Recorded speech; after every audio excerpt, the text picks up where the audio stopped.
Thank you. Okay, relax. Yeah, that was a good ovation. Thank you for that. It's probably what Diddy's gonna feel like when he gets out of jail. Been a wild year with that dude. I watched that 4-part documentary on Netflix. That was pretty entertaining. And then I was watching the trial last year. When it was all said and done, after everything came out, the only thing I got out of everything was my sex life ain't shit.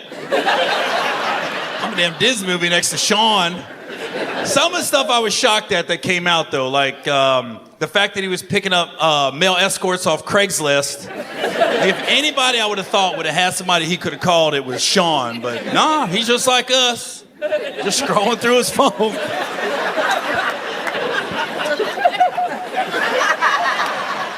What you think of him? They call him the Punisher. He got good reviews. Then the fact that he was having 72-hour freak-offs, I thought he was busy. He had a lot of free time. And who wants to fuck somebody for 72 hours? If a girl's in my hotel room on Friday and she's still there on Monday, we got a problem. Go home. Do something with your life. I think the stars of that documentary and the stars of the trial was the male escorts. I believe everything they said. I don't think they were exaggerating, you know, because some of the stuff they said was kind of mind-blowing, though. Like, one male escort was on the stand and said during one of the freak-offs, he looked over, Diddy was naked, and Diddy's penis looked like a Tootsie Roll. Oh, that is not the candy you want your penis to look like. Have you ever seen a Tootsie Roll? They're kind of little. And even the long ones ain't got no girth to them. And listen, Tootsie Roll's gotta be one of the worst candies on the planet. I've never heard nobody say, damn, that was a good-ass Tootsie Roll, I just say. Listen, if your kids go trick-or-treating on Halloween and they come back with a bag full of Tootsie Rolls, they gonna be like, fuck this neighborhood, Mom! So just try to remember that. Next time you're at CVS, you're walking in that candy aisle, you look over, you see that bag of Tootsie Rolls. Just know that's basically a bag of Diddy Dicks. Look at all them Diddy Dicks next to that sugar-free Lily's candy that nobody buys. Facts. I think every entertainer over the last year or so has been asked that question. We've all been asked, have we been to a Diddy party? Anybody been to the after-hour Diddy parties? And I've been asked, and no. I've never been to any of the after-hour Diddy parties. I've been to a couple of the nightclubs when Diddy had parties. You know, got invited a couple times to those house parties, but my schedule didn't line up. Woo! Dodged the bullet! I think the closest I ever went to going to one of them after-hour Diddy parties was like right when I got to LA. So this is like 99 era, right? So I remember I went to a nightclub. I was with my buddies. When I walked in the nightclub, I started talking to this girl. And we talked all night. And then right before the club closed, my boys came over. And they was like, yo, Gary, we got to invite the Diddy's house when the club closes. You want to go? I was like, hell yeah, I want to go. I looked at the girl. I said, you want to go? She's like, no. She said, I just want to go with you. I was like, oh. So we didn't go. So here we are, 26 and a half years later. It's crazy how that one-night stand saved my asshole. Look at God. And that was the one-night stand men dream about, because I did not know the girl before that night. We had an amazing night. She was very attractive. Never spoke to her after that night. But when that Diddy shit came out, I went on a quest to find her. It took me about 3.5 months. I finally tracked her down on Facebook. She's married now with 3 kids. So I just sent her a very respectful message. I said, hey, I don't know if you remember me, but I can honestly say you changed the entire trajectory of my life. You did more for me in that one night than you will ever know. Congratulations, you have a beautiful family. Thank you again, Gary. She messaged me back. Who the fuck are you? Damn, I ain't leave no impression. I thought I put it down that night. Yeah, she was faking it. But I'm glad I didn't go to the party that night, because I remember me at that age, man. You know, I didn't go to nightclubs and sit on the wall. I partied. I can't imagine if I'd have went to the Diddy party that night. Oh, my God. Because I know me. I know me. I would have been in the middle of the goddamn party, 3:30 in the morning, sitting there in the middle of the goddamn house. We ain't going nowhere. We ain't I've been having drinks and shit, going nowhere. We can't. I don't feel right. It's getting hot in here. We ain't go. Where are my friends? Nowhere. I'm gonna sit down. We ain't going nowhere. We can't push stuff. Cause it's bad boy for life. I would have woke up the next morning. Man, that was a wild night last night. Remember last night I was talking to that girl, and then went to Diddy's house, I had some drinks. I must have drank too much because I passed out. I was having a good time until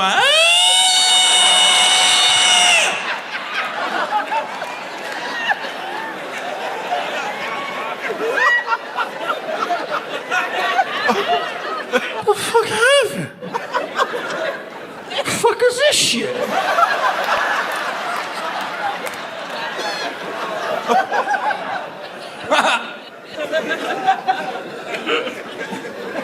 There's so much weird shit on YouTube and Netflix now as it is, you know?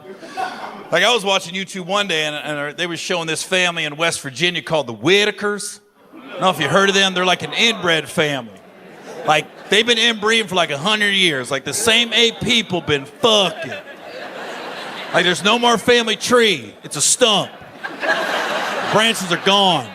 And they live so far in the hollers in the hills of West Virginia, the cops don't mess with them because they don't come down and the cops don't go up. One guy heard about them and he wanted to go record them. So he went up there to go see him, and the sheriff met him at the bottom of the hill and asked him, "What are you doing here?" He goes, "I heard the Whitakers live at the top of that hill. I'm going to go interview him." He goes, "Well, if you don't come back down, it was good meeting you." I was like, what the fuck? So then he drives up, and I don't know what you think an inbred house would look like, but that's what this looked like. Because he pulled up and sitting on the front porch, the mom, the aunt, and the niece are sitting there. That's the same person, by the way.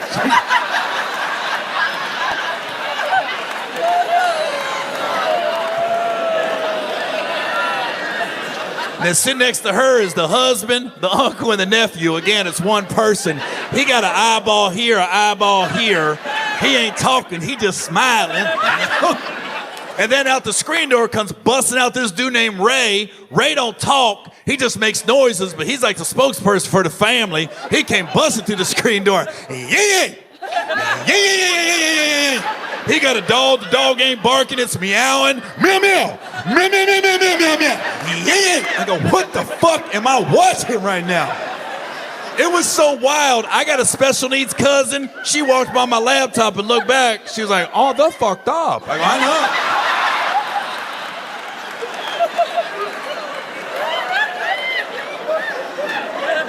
know." Even like the Diddy thing on Netflix.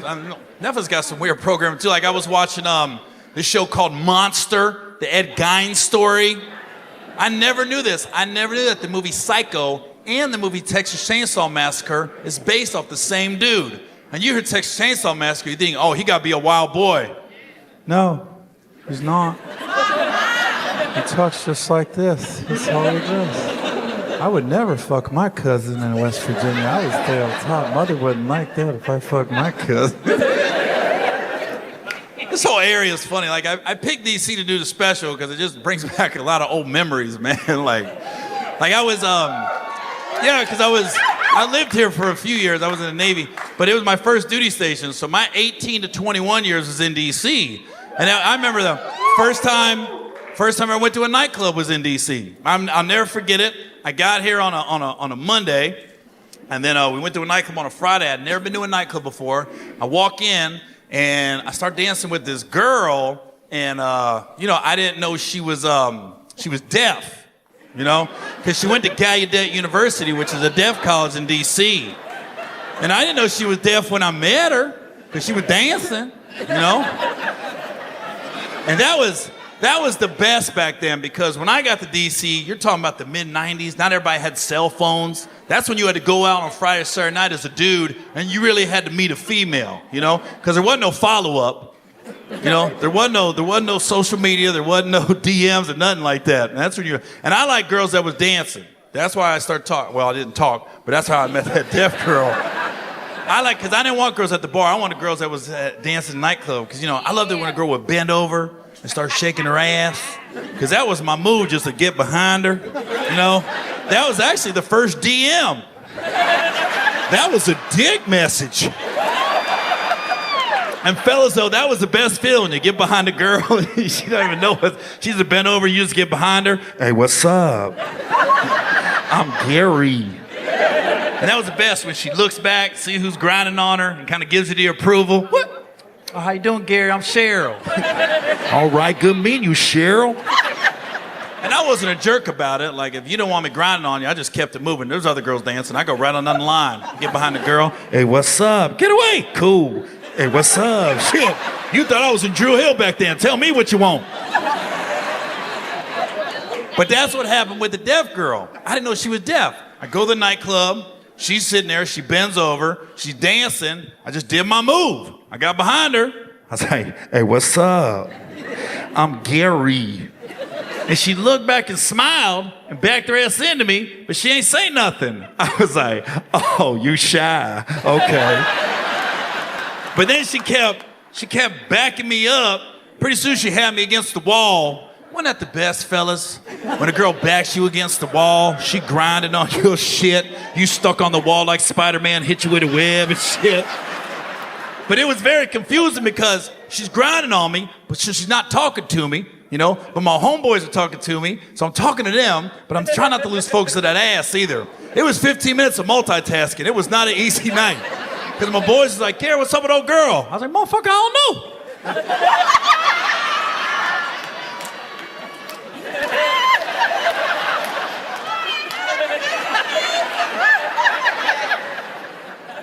Gary!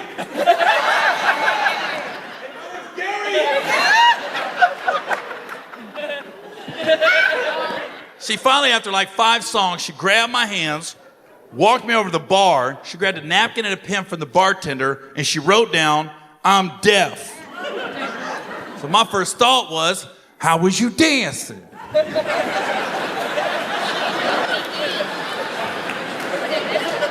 Because she was on beat. So she had explained to me on this napkin, all the deaf kids at Gallaudet, they went to this one particular nightclub on purpose because they had a big dance floor, but they had a side room. And the side room had very low ceilings, very compact walls. So all the deaf kids would go to this particular nightclub because they could go to this room and they could feel the vibrations and the beats coming off the wall. But she explained all this to me on a napkin. It's like 3 paragraphs. So I'm looking at this shit like, I know she don't think I'm about to write her back.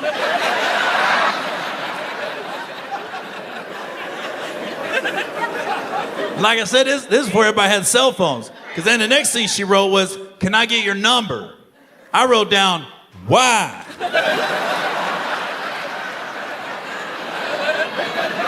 She wrote, I could call you. I was like, ooh, I kind of want to hear this.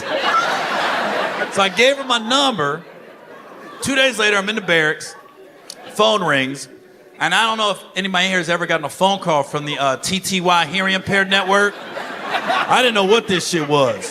If you've never got a phone call from them, it's very prison-esque the first time they call. Because the phone rang, I picked it up and it was, hi, may I speak with Gary Owen? I go, this is he. Hi, this is so-and-so from the TTY Hearing Impaired Network. Are you familiar? I said, I am not. She said, okay, this is how it works. You talk, I type. As you're talking, I'll be typing. It'll go to her computer. She'll type back. I'll read you her response. You can respond accordingly. I said, simple enough. It takes about 15, 20 minutes to get the hang of it. Now me and her having a pretty good conversation. Then my dumb ass decides to crack a joke. Here's a problem with that. When you crack a joke, you need people to laugh immediately. That lets you know the joke is funny. That's not what happened here. I hit the joke. Yeah.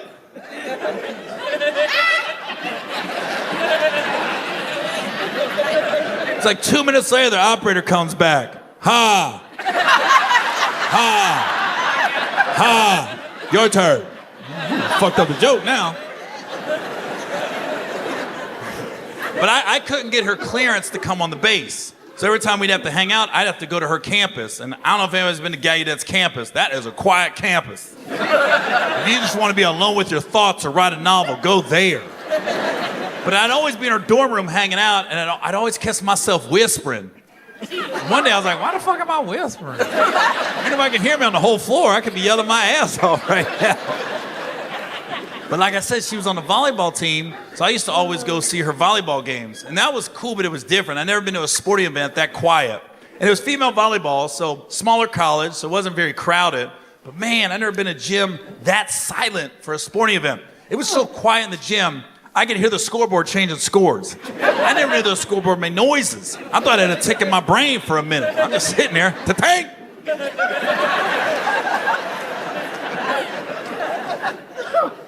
Ta-tang! What the fuck is that noise?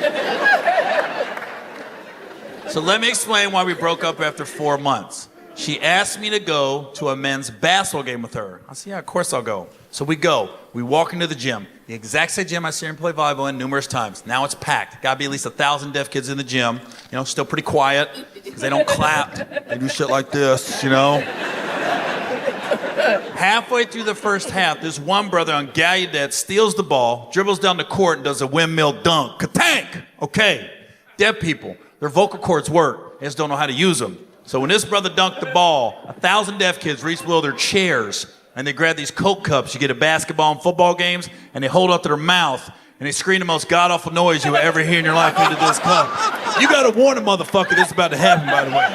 You can't have me in total silence for 4 months and at a left field, 1,000 deaf people at the exact same time scream into these cups.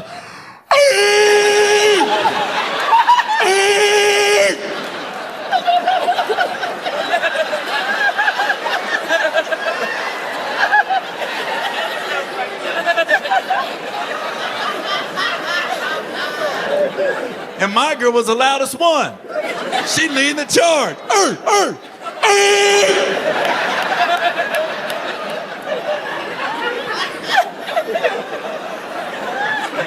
I broke up with her that night.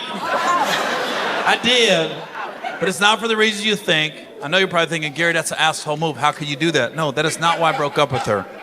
I broke up with her because when I went to that men's basketball game with her, we had already had sex 5 or 6 times. Never heard her make that noise. I didn't know she had the ability to make that noise. Listen, the most I ever got out of her was, oh, oh,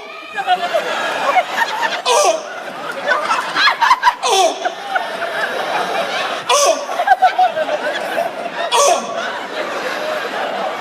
oh, oh, oh.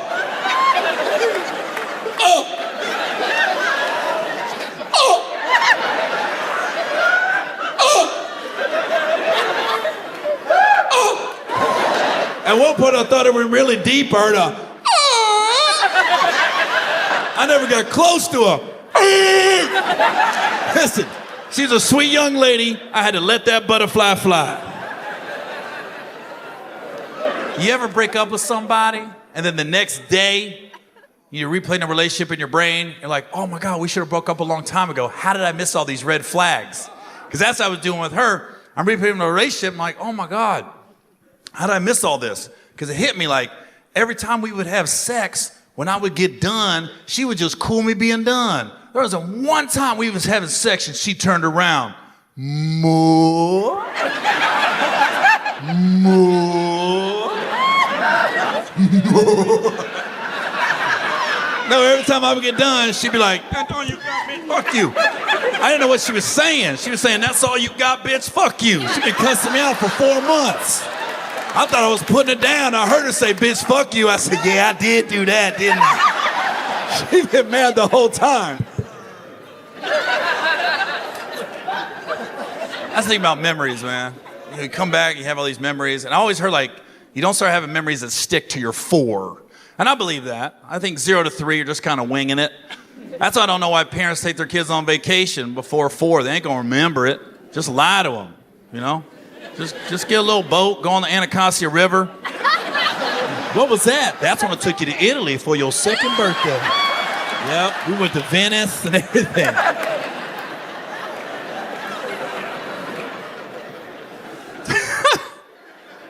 I believe that's true, though, because I don't have memory. The memories that stick is 4. And 4 to 7 was a very distinct time in my life, because I just remember at that time, it was just me and my mom, and we lived in a little 1-bedroom apartment. And then my mom slept in the bedroom every night because we only had one bedroom. I slept on the couch because we only had one TV. Wanted to watch TV, I had to sleep on the couch. But dudes would be coming over to see my mom. And I never knew what they wanted at that age. I just thought she had a lot of friends. And then I became an adult, and I look back, and I'm like, motherfuckers. Because I was just letting them in. Be knocking on the door. Hey, how's it going, little man? Your mom home? Uh-huh, she's at her room. I'm just leading these motherfuckers to the slaughter. Some of the guys was cool, though. Some of the guys used to bring me snacks. I thought that was cool. Like, you're gonna come fuck my mom, at least bring me a little something to munch on while you're doing it, Don't have me out here starving. And my mom was smart, because the apartment's so small you could hear everything. So when dudes would come over, she would turn her stereo all the way up in the bedroom. But the only music that used to come out of mom's room was that music group, the Eagles. So I can't listen to them anymore. I can't listen to Hotel California or Tequila Sunrise or Desperado. It hits different. I'm glad that group broke up. Fuck that group, actually,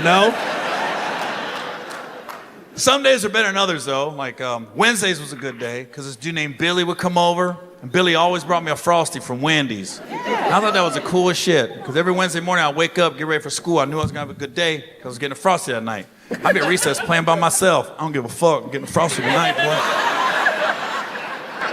And Billy always act like he ain't have it either. He'd be coming to the apartment, knocking on the door. Hey, what's up, Gary? Hey, what's up, Billy? Your mom home? I don't know, maybe. I got you, little man. Come on in, Billy! He's in the other room blowing my mom's back out. I'm in the living room enjoying the shit out of this Frosty. There's plenty of room at the Hotel California. Such a lovely place. When I grow up, I'm gonna go to Hotel California. I'm gonna get me a Frosty. I'm gonna eat on my hotel bed at the Hotel California bed. I swear to God I will. Fridays was the worst, though. Wednesdays was good, Fridays wasn't. Because a dude named Rodney would come over. Rodney never brought nothing to eat. No snacks. And he rode a Harley, so I could hear him coming like a mile away. I'm like, fuck, Rodney's coming over tonight. I ain't getting nothing to eat. And he used to park his Harley right in the living room. Just pull the motherfucker in. Now I can't watch TV. Blocking the TV. Motorcycles take a couple minutes to cool off. Now I'm hot. Pretty sure I was breathing in carbon monoxide. Rodney was a weirdo, though. Because, my mom ended up marrying him. I don't know why she married him. I wish she would have married Billy. Because I never got a Frosty after that day. We'd be riding by Wendy's. I'm like, fuck, I miss Billy, man. Ronnie moved in when I was 7. He started asking me weird questions, Like the day he moved in, he goes, hey, Gary, come here. I'm going to be here from now on, all right? So I got a couple questions I'm going to ask you. I've been noticing some things. You ain't got to lie to me. Just tell me the truth, okay? Is you gay? I'm fucking 7. I don't even know what gay is. I go, what's that? He goes, you like little boys? You like playing with little boys? I was like, hell yeah, I like playing with little boys. I want to play with little boys all day. Billy, Joey, Jerry, Mike, Paul. He's like, yeah, I knew it. And then 9 years later, I'm 16. I swear to God, Rodney pulls me aside and asks me the exact same question verbatim. But now we ain't living in an apartment, living in a trailer. Pulls me aside and goes, hey, Gary, come here. And remember I asked you this when I moved in. I asked you one more time. You ain't got to lie to me. Ain't nobody going to be in trouble. I just been noticing some things still. Is you gay? Now, obviously, I'm 16. I know what gay is. I go, no. Why do you keep asking me that? He goes, because I'm just saying, man. You never bring no girls around. Why is that? I never see you bring no girls around. I go, we live in a trailer. I'm not bringing no girls back to this raggedy-ass trailer park. I'm trying to seal the deal, not fuck it up. I can't bring no girls back. All this can be yours. Welcome to your future, ladies. Fucking weirdo. Rodney's the reason I joined the Navy. I was like, I'm gonna get away from him, I'm just gonna go, I was an easy sell, Military is interesting too because that was the first time I was on a plane. I get on an airplane, we fly, we land, and I get to the base about 11 p.m. And then they put you in a room with like 100 dudes you don't know. You're all on bunk beds, and you're freaking out because I'm 17. And then about 3 a.m, they come down with a garbage can. The lights come on. Somebody's got a bat hitting the garbage can. You get up on the line. And I was the first dude to get in trouble. I go, how the fuck am I the first dude to get in trouble? Because I yawned. So my company commander walked by, and I didn't realize I yawned. I was like, He's like, am I boring you? And I was like, oh my God, I'm the first one to get in trouble. And you know what he made me do the whole first day of boot camp? And this don't sound like a bad punishment till you try it. Because I yawned, I had to walk around the entire first day with my mouth open. That don't seem like it's hard. Try doing this shit for 10 minutes.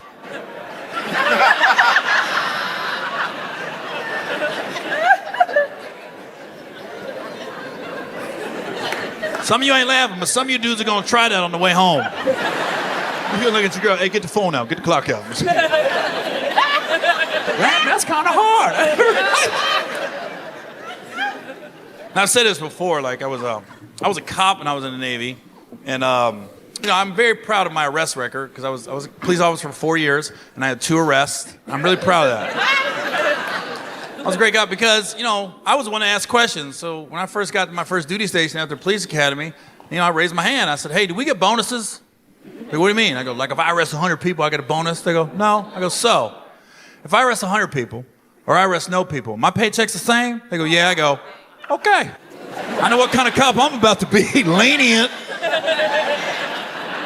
And I like working nights. Most guys didn't want to work nights. I volunteered to work nights because nobody's looking over your shoulder. But you got to deal with DUIs, you got to deal with drunks, you got to deal with bar fights, Because I remember one night I was on patrol, and like I said, if there wasn't a witness, motherfucker, it didn't happen. You know how many cars I saw? I'd be like, go the other way. I'm about to risk my life for the same check.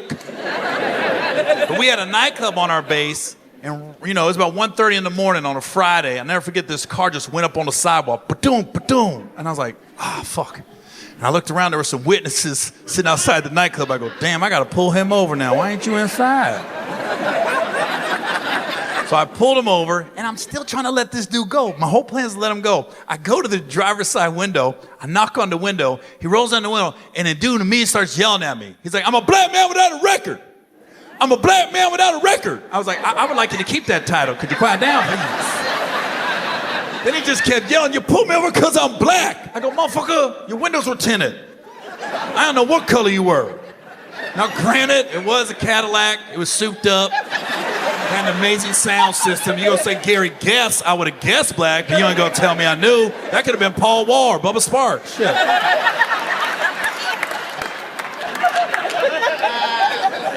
So now I got him out of the car, and I'm still trying to let him go. I got him on the trunk, no handcuffs, just got him on the trunk, just hands right here. Now the nightclub's letting out. Why the fuck did it have to be hip-hop night? God damn it.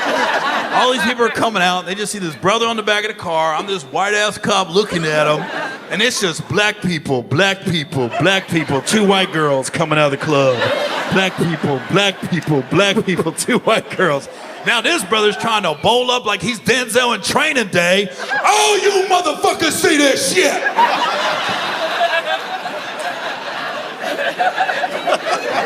I'm sitting here like Ethan Hawke. Are we good? We're good. I had to arrest them. I didn't want to arrest them. I'm still mad about that, But that's what you got to deal with when you're working nights. But that's the bad part about working. The good part about working nights is we had keys to every building on the base. So when I was working nights, I'd always go to the daycare and steal those little breakfast burritos. Those things were delicious. I know there was some mad-ass 4 and 5-year-olds. Where's my burrito? Drinking them good-ass elementary school chocolate milks. I used to love that shit. You pull up that little refrigerator, you got that line of red that's whole, that line of blue is 2%, but that goddamn brown, don't fuck with that shit. I used to be killing that shit in the daycare. I'd be sitting on little beanbags, taking naps. They'd be looking for me. Petty Officer Owen. Yeah, I got an alarm that went off at the daycare. I'm just gonna walk through and make sure everything's clear.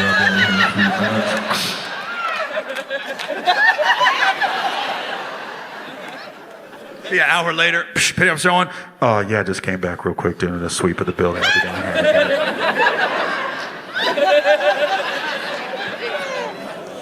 Cool part about the base I was on, it was a base called NAB Coronado, and on that base there was 3 SEAL teams, and we had the Buds people that were trying to be Marines. And being that close to them, I never want to do that. They literally try to kill these motherfuckers. They were trying to kill these dudes. There was one exercise, I don't get it to this day. They would tie their ankles and their wrists together, throw them in a pool. They got to sink to the bottom of the pool, push up, catch a breath, go back down. Push up, catch a breath, go back down. And I'll be in my car eating my burritos and chocolate milk like, that's like 18 times. How many times gonna make him go to the bottom of the pool? This is a stupid ass exercise. You ain't gonna go to the bottom of the ocean and push up. That's too deep. The ocean's way deeper than the pool.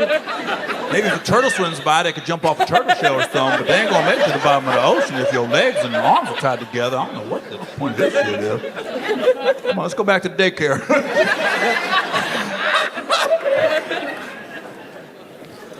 But you know, everything happens in 2s and 3s, so when I arrested that guy on Friday, it was like the next Wednesday comes, and it's the same nightclub at the same time of night, but now the nightclub's kind of empty.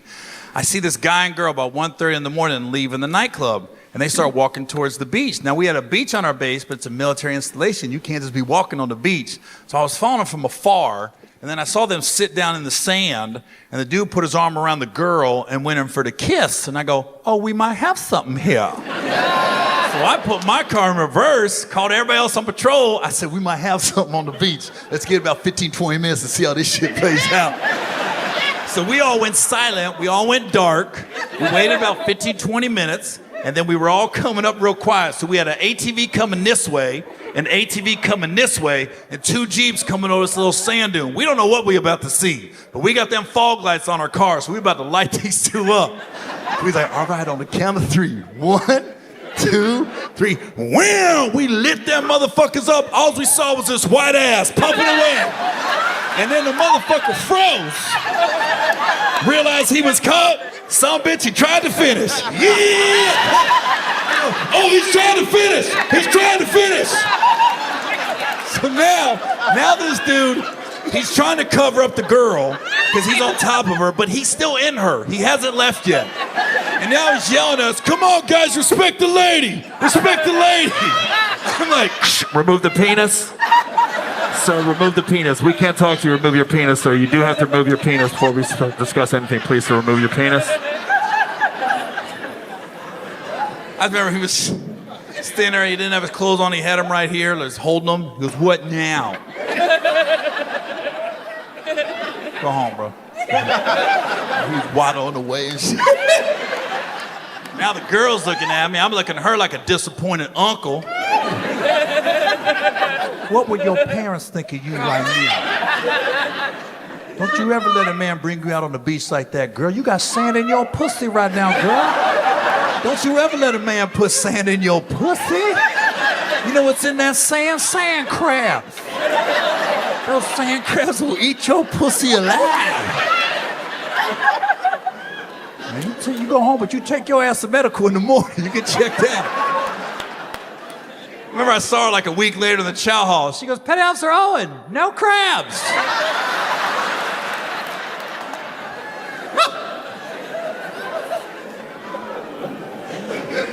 It's been an interesting couple years, though. These last years has been a doozy for me. I got a vasectomy last year because I had twins. That wasn't in the game plan. Yeah, that was a hell of a phone call, you know? Because I was coasting, man. I was doing good, you know? Like, my divorce went final. All my kids are over 18. I'm coasting. And then here comes some good pussy. And talk about misreading the room. That phone call, I did not know the phone call was coming like that. Because I picked up the phone, and girl's like, she goes, hey, Gary. I said, hey. She goes, what are you doing? I was like, nothing.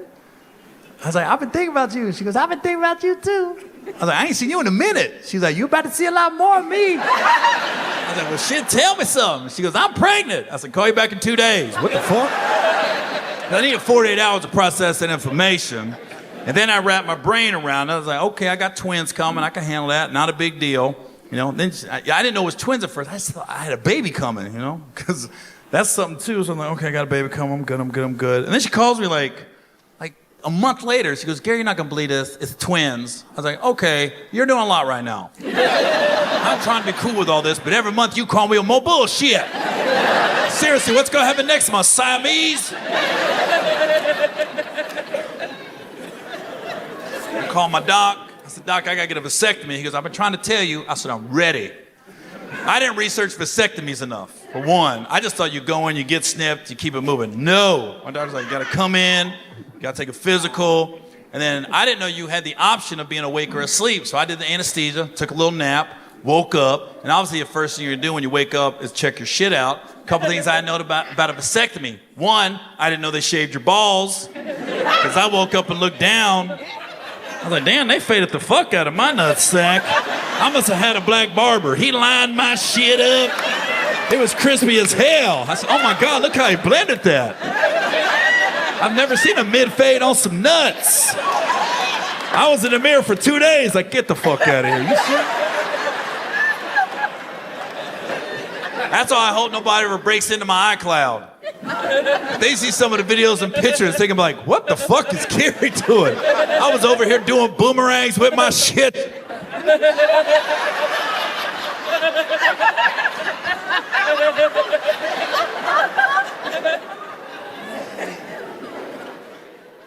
But I thought you just get snipped and you're ready to go. That is not how vasectomies work. My doctor explained to me, he goes, Gary, no, you still got swimmers in there. You got to clean the pipes out. You got to get those swimmers out. I said, what does that mean? He goes, well, let's just play it safe. Give me 20 releases, which is basically 20 ejaculations. I said, okay. So I called my doctor a week later. I was like, done, light work. He's like, damn, already? I said, I'm trying to get active, doc. He goes, no, you still got to come in. I go, for what? He told me, we got to send a sample off to a lab to make sure there's no swimmers in there. Now, this shit was worse than a vasectomy, because a vasectomy, I'm asleep. This shit, I'm awake. So I go in my doctor's office. My doctor's a dude, but he got 6 girls in there, right? So he has 6 nurses, and they all know I'm there to go in this room and give a sample, which is basically jack off in a cup. So all these nurses know I'm there to jack off, which is kind of embarrassing. And then the one nurse is sitting there, she's got the cup on the table. She goes, okay, Mr. Owen, all you gotta do is put a sample in the cup. Don't dilute the sample, okay? So, and then just put it on there and then seal it up and blah, blah, blah. That's doctor talk. She was basically saying nut in a cup. Don't dilute the sample, so no lotion, no saliva. That shit's dry. That shit hurt. Plus, how do you nut in a cup? I don't nut like this. I nut straight. Who the fuck nuts at an angle? I could not get that motherfucker in there. I finally had to put my cup on the floor, act like I was in prison shanking a motherfucker. Who you fucking with, homie? You got me fucked up right now. I was holding it up, die slow, motherfuckers. Had to seal it up. Then I had to do the male version of the walk of shame. I can honestly say I know what a woman feels like leaving a hotel room at 4 a.m. with the same clothes on. I just got my head down, all the nurses. Bye, Mr. Owen. Not today, please.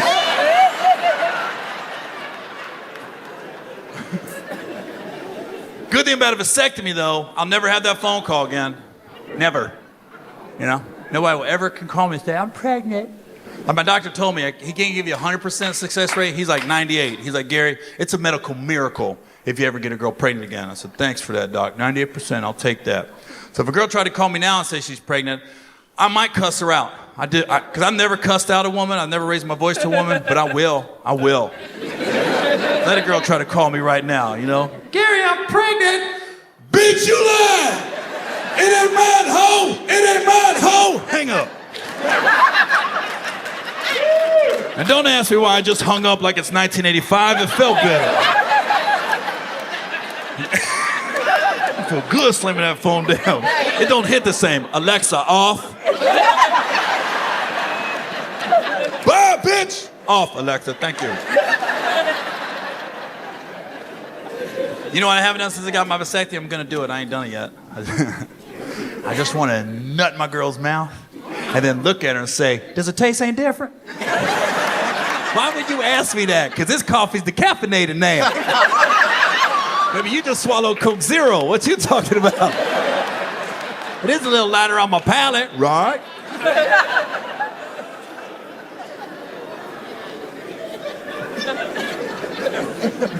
People always ask me too, they'd be like, is it hard having, twins at your age? Because my boys are 2 now, so they're toddlers. And I'm like, no, it's pretty easy. I got a nanny.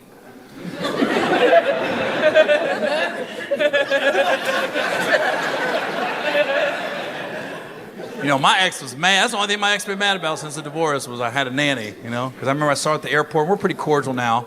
And I said, well, I had twins. She goes, yeah. So I was showing her pictures of the twins. And in one of the pictures, she saw a white leg and a white arm. She goes, who's that? I go, oh, that's the nanny. She goes, you have a nanny?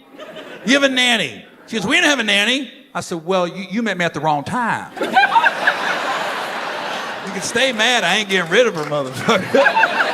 And I really wanted a Spanish-speaking nanny is what I wanted. Because I wanted my boys just to be spoken Spanish to by one person the whole time. Because I don't know why we don't start start teaching Spanish like in kindergarten and first grade. I don't understand that. We can't wait till 9th grade. That's dumb.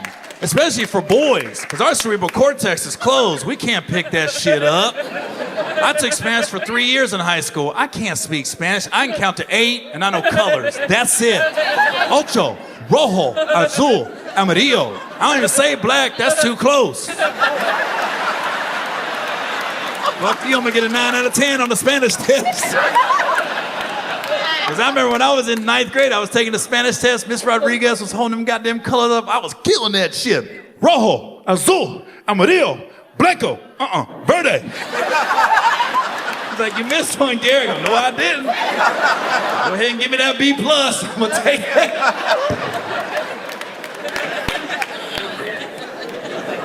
So we had, when we was looking for a nanny, we had to go through an agency. So the agency sent us like 3 different options, and we had to give each woman a week. So the first week, we had a middle-aged white lady. She was great. She was probably in her late 50s. Then the second week, they sent the Spanish lady, right? So you don't know what's coming until they knock on your door. So Monday morning, I get a knock on the door. I answer the door, and it's this little Spanish girl, and she had to be 25, 26. She had a tattoo on her neck. She had a whole sleeve. She had these goddamn Lululemon sweats with that fucking fat ass. I was like, are they trying to set me up? Looking around for hidden cameras. They must have known about my past or something. And Monday and Tuesday, she was great. She was speaking Spanish to the boys. I go, oh, we might keep her. Wednesday morning, I woke up. I'll never forget. I poured a cup of coffee. I go in the kitchen. I'm looking in the living room. I look over. She got both my boys on the ground changing their diapers, but she's bent over. So I know she had a tramp stamp. She got the tattoo back there. She got another pair of Lululemon sweats on. That ass was looking at me. I was like, oh, she just got fired. You ain't set me up, motherfucker. Fuck you. I'm trying to be a good dude, but I'm still a dude. That's all I need is one day it's just me and her at the house. The boys are taking a nap. I'm having a dumbass conversation. So, where'd you get your tattoos? That's some nice work right there. You got any more? All of a sudden I get that phone call. I'm pregnant. I'm like, I got a vasectomy. She goes, oh, that don't work on us, motherfucker. You got a white black girl vasectomy. You ain't get a Latina vasectomy. I'll be calling my doc. Doc, you said it was 98% successful. She's Spanish? Yeah. Ooh, that's 42% for the Latinos. 98 for everybody else, but 42% for the Latinos.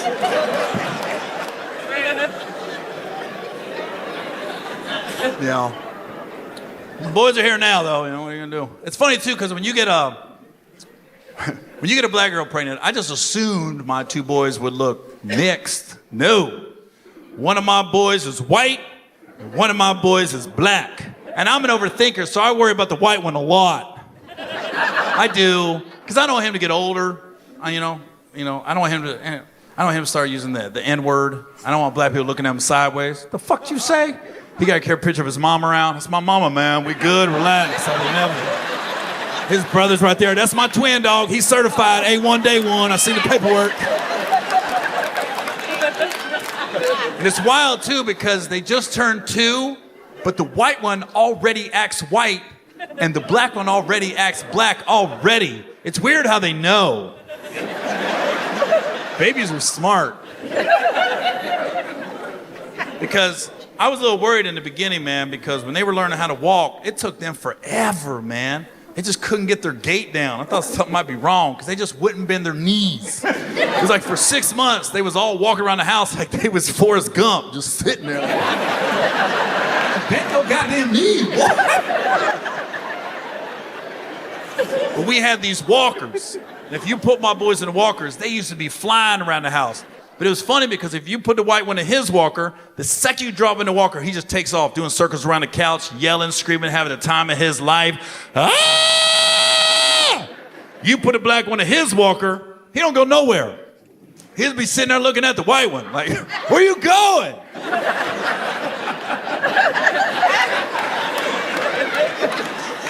the same couch.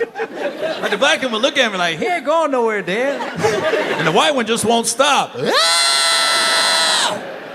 But like if the doorbell would ring, like Amazon would come to the door, the white one would stop around the couch, look at the door, beeline to the door, be smiling, waving at the Amazon driver. The black one, cautious as fuck.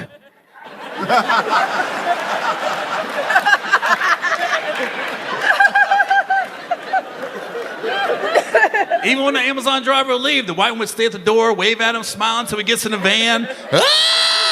The black one, to this day, I don't know how he did it. Taught himself how to walk backwards. All right.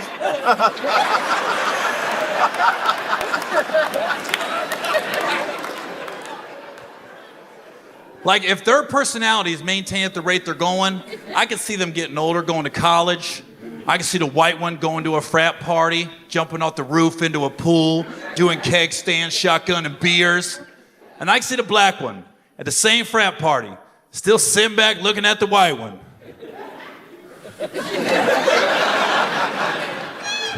Been like this his whole life, dog. Hey, I love that motherfucker, but he a wild boy, man. He a wild boy. Hey, real talk, we was babies. He was getting his walker and just run around the motherfucking couch, man. Wasn't going nowhere. Just gotta let that motherfucker live, man. This is how he is, yeah. Yeah, you got a pool? Yeah, he gonna jump off the roof, trust. He gonna jump off the roof. Told you.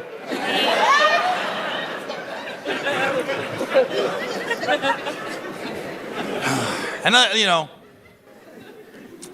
but here's the thing, man. I'm glad my boys are here, but that was kind of irresponsible on my part.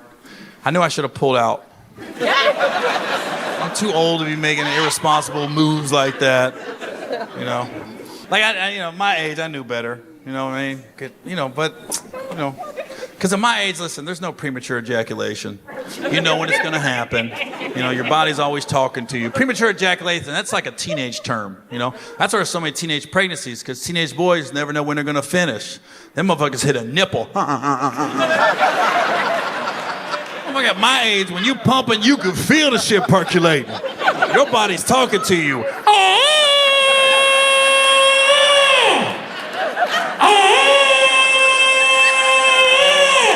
You be looking at the girl like, if you're trying to change positions, do it now. We got about 10 to 12 more pumps and this is a wrap. We are not going into overtime. This will end in regulation. See, even I was in the middle of doing it, half my brain was trying to tell me. Half my brain was like, Gary, get out of there. You too old, bruh. And the other half was like, hey, fuck what he talking about. This shit feel good. Treat yourself. Treat yourself. What the fuck you listen to him for? I'm talking back. I am going to treat myself. I deserve this. I work really hard. Treated myself to 18 years times 2. But that's why, you know what? That's why I appreciate women so much, man. Because a woman can get pregnant and she can call all her girlfriends and it'll be nothing but love and support on the other end of that phone. Girls really be supporting their homegirls, man. Because a girl can get pregnant, she can call her girlfriends. She'll be like, hey, what are you doing? Nothing, what are you doing? Nothing. You're not going to believe this. I'm pregnant. Oh my God, congratulations. No, you don't understand. I'm really scared. No, you are an amazing woman. You will be an amazing mother. Yeah. Dudes ain't like that. First dude I called, I wish I wouldn't have called. Some bitch had me thinking conspiracy theories and shit. I said, hey man, I got this girl pregnant. You think she set you up? I go, whoa. No, she didn't set me up, man. Literally, I nutted in her. I could have left at any moment. I mean, seriously, what was she gonna do? Lock me in and shit? Like, nah, Gary, you ain't going nowhere tonight. Let me go. I don't want another baby. I don't want another.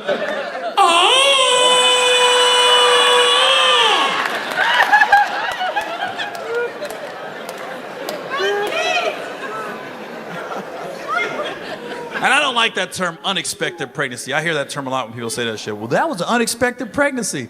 Some people say that shit about me. I go, no, not at her. That should be expected. An unexpected pregnancy is if you nut in an esophagus or a belly button. That would be unexpected. I got a couple buddies that got belly button babies. I pulled out, not in time, motherfucker. But like I said, there were some extenuating circumstances of why I didn't pull out. Because I remember the night it happened. When she called me, I knew exactly the night that I got her pregnant. Because we were in Italy. I had never been to Italy. I wanted to go. So I called my girl, so you want to go to Italy? She had never been to Italy. So we get to Italy. First night we're there, we're in Rome. And listen, if I fly a girl to Italy, we're going to fuck the first night. That's why I brought you. I didn't bring you to see the Vatican. This is not a religious retreat. I brought you to fuck, and most girls know that. Yeah, because you don't want to be that girl that got left in St. Croix last summer. I don't know if you guys heard about this story. There's an NBA player. His name's DeAndre Ayton. He flew this girl to St. Croix, and she got over to St. Croix, and she didn't want to sleep with him when they got over there. He left her ass there. And she deserved to get left. The audacity of her. And then she made an Instagram post and acted like it was DeAndre's fault, like he's a bad dude. She goes, I'm stuck in St. Croix because DeAndre Ayton flew me over here, and I didn't want to have sex with him, so he left me here. I'm looking at her Instagram post like, bitch, if you don't get on your knees and say thank you, DeAndre, for this amazing vacation. That's all she had to do. Suck him off a couple times, ride him a couple times. She'd have been on jet skis all week, sunbathing on yachts, eating grapes like this. But now she's on her iPad looking for international flights on Spirit. Spirit don't fly international, ho. I hope she's still in St. Croix.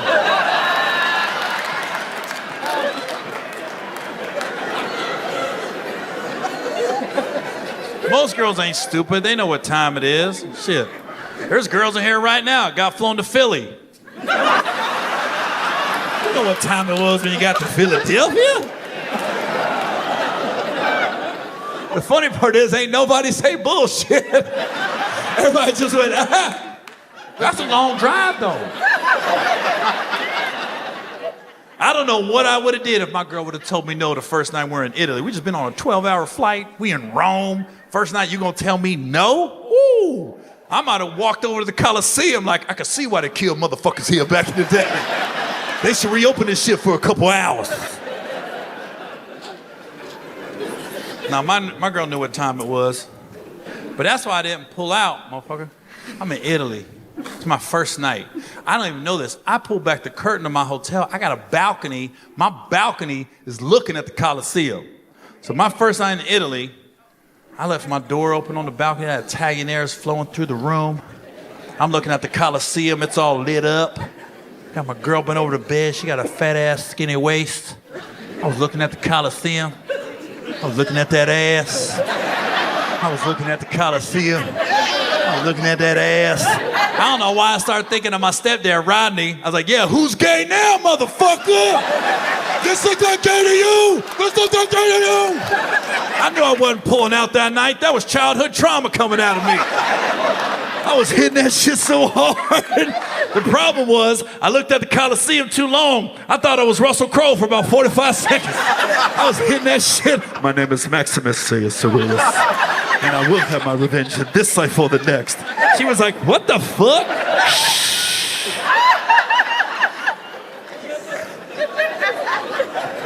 But as soon as I finished, reality came rushing back. I was like, huh, looking like you. I was like, oh, I think I took that movie too far. I forgot he died at the end. And you know how guys are, when we know we messed up, we try to rationalize shit in our brain. I go, nah, we should be good, we should be good. Yeah, because we American, we in Italy. I don't think two Americans can get pregnant in Italy. I was looking at my watch. According to the time change, it's 8:45 in the morning back home. You can't get pregnant on the way to work.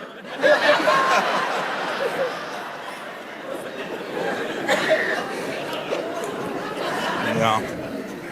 But that's why I didn't. That's the reason I did not pull out of my twins here, because I was in Rome. You know, like if I'd have been I don't know, If I'd have been at a Holiday Inn Express in Laurel, I definitely would have pulled out. Nut at me! I am about to nut you at a Holiday Inn Express in Laurel, Maryland. I'm not bringing a child into the world under these circumstances.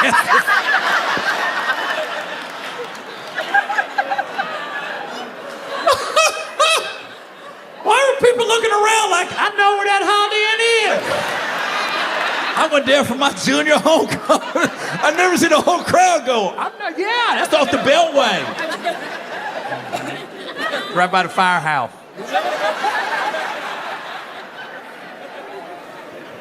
Yeah. That pussy was good, though, man. Yo, that pussy was so good, though, I named one of my twins Rome. Yeah.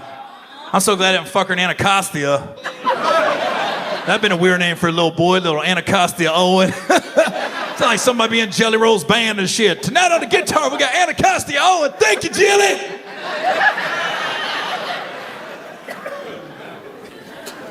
So when the show's over, we do a meet and greet, and then I got T-shirts I sell. I know this is little. Most people don't do this on their specials, but I got alimony. So these are court order T-shirts right here.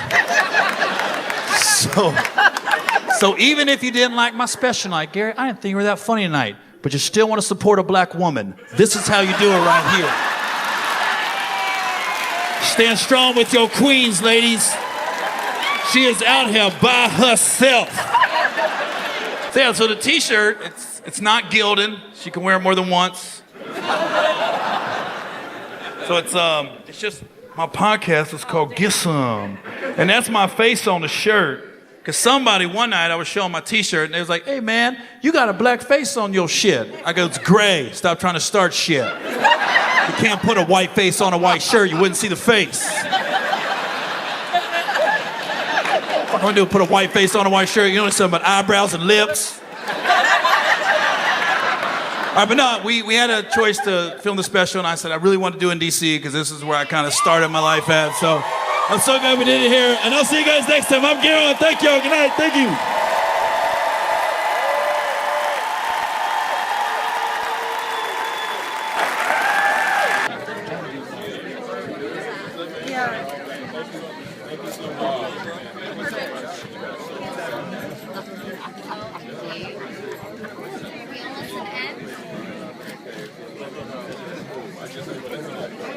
We go in that way? No. I thought we should have gone that way. We have to bring you guys in here.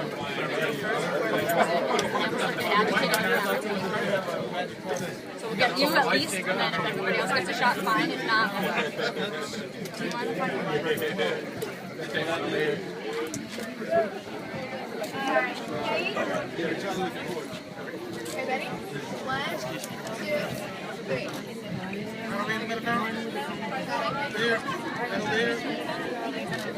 You're like, oh, I'm like, this is Gio, by the way.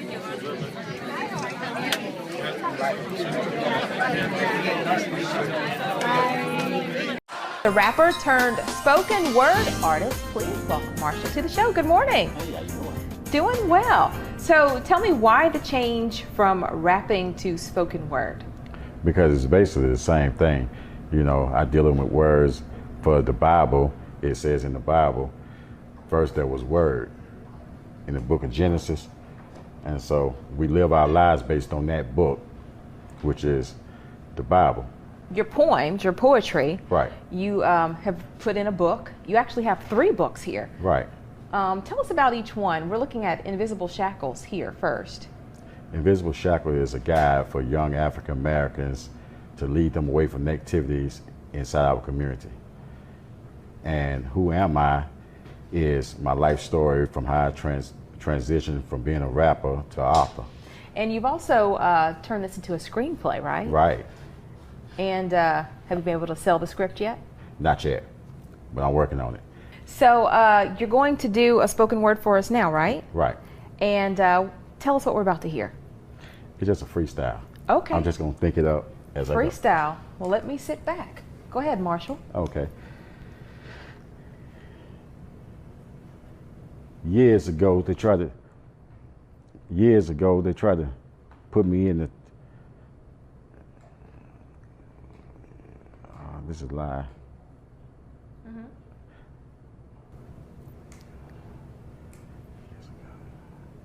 Did you want to try to read something from your book? Yeah. Okay. Let's do one from The Struggles of Love. Okay.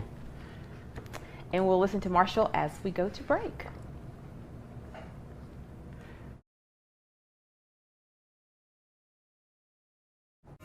And welcome back to Talk of Alabama. It is Friday, and that means we've got our comedian in the house for some laughs for you. That's right. Comedy Club star Gary Owen's in the house. How you doing? Good, how are you? Doing well, doing well. So Gary, where you from? I'm from different places, but I like to live my life through words because the Bible says there's words in the Bible, so that's where I live my life. And I'm here to help. I used to be a rapper. Now I have a poetry book that I've written, and I have a script that I haven't sold yet. So I'd like to freestyle for you, if that's possible. Can I do that? If you'd like to freestyle, Gary, okay. you can do that if you'd like. As I live, when I saw, first thing is this live? Oh. Yes, it is. Okay.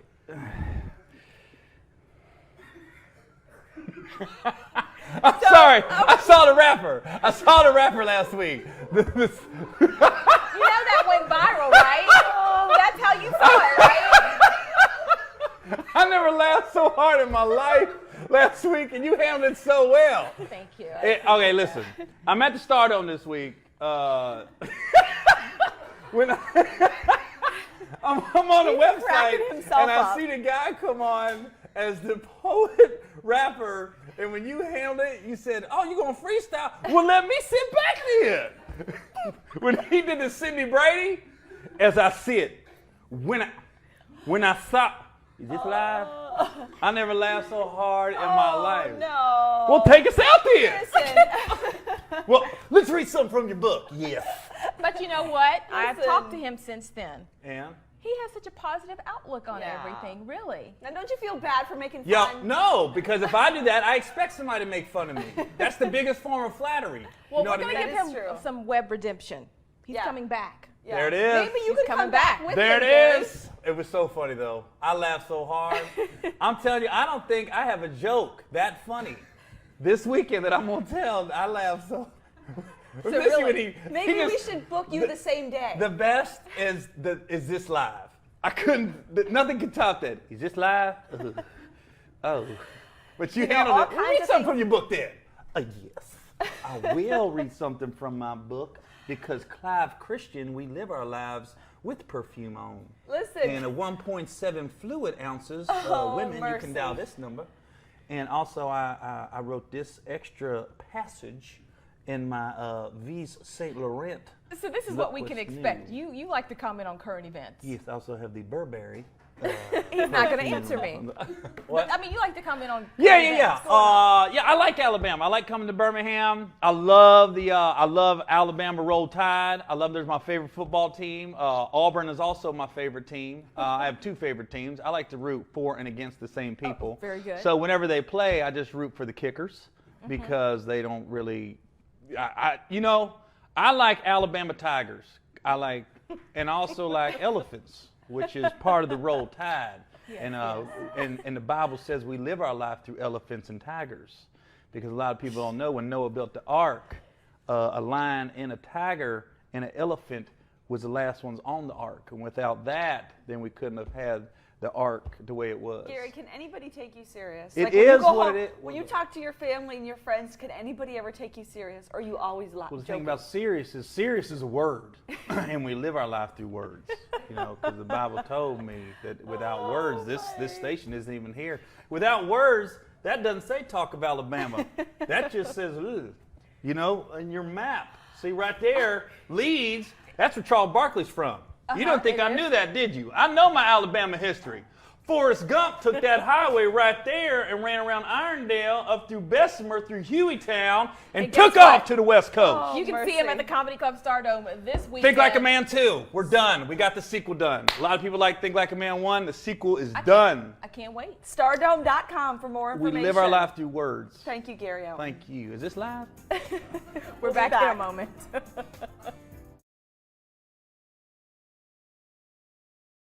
NFL drafts tonight. How you feeling?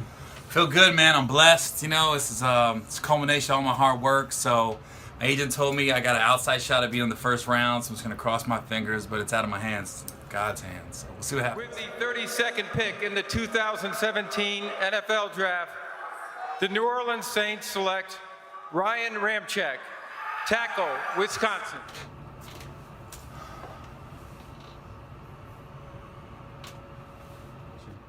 We're back at the 2017 NFL Draft. First round is over. Unfortunately, Gary Owen did not get drafted. Gary, how you feeling right now? Disappointed, I'm not gonna lie, but you know, I got 2 more days. We'll see what happens. You know, I will say this: whoever does pick me, it'll be the best decision your organization ever made. I know that. This is not a game. It's my life. It's my dream. I'm gonna be on NFL field. Watch. Gary, how you feel about the draft? A little disappointed. First 2 days didn't go my way. Didn't hear my name called, but today's the last day, and I'm pretty sure I'm gonna get picked. My agent called me and said the San Diego Chargers are really hot on me. Chargers aren't in San Diego anymore. What? The last selection in the 2017 National Football League Draft by the Denver Broncos, they select Chad Kelly, quarterback from Mississippi.